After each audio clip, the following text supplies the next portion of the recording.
नमस्कार. आज आहे मकर संक्रांती. तसे पाहिले तर संक्रांत दर महिन्याला येते. जसे महिने 12 तशा राशी 12. सूर्य एका राशीत एक महिना असतो.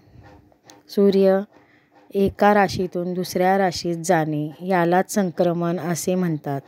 मकर राशीवर सूर्य आला की मकर संक्रांत आणि कर्क राशीवर सूर्य आला की कर्क संक्रांत.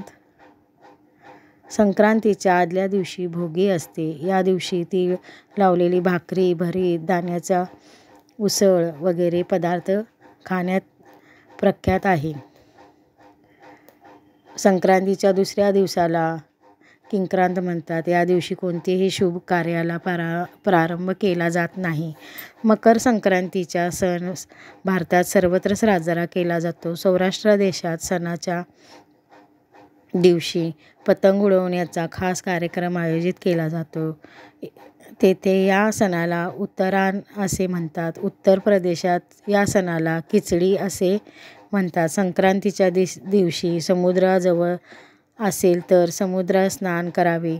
समुद्र जवळ नसेल तर पवित्र नदीमध्ये स्नान करावे. देवाला तांदूळ तीळ वाहावेत.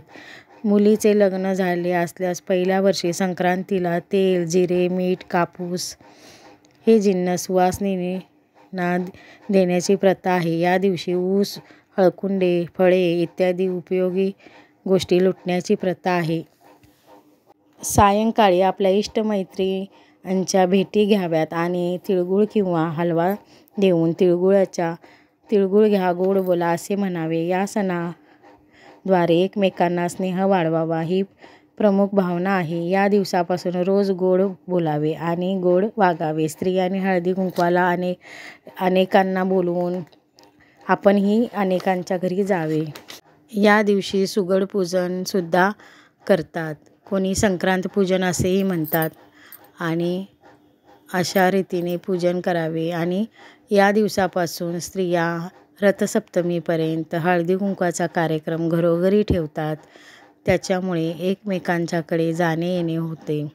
तर तुम्ही संक्रांतीला काय काय केलात ते नक्की सांगा. आणि मी अशी पूजा वगैरे केलेली आहे.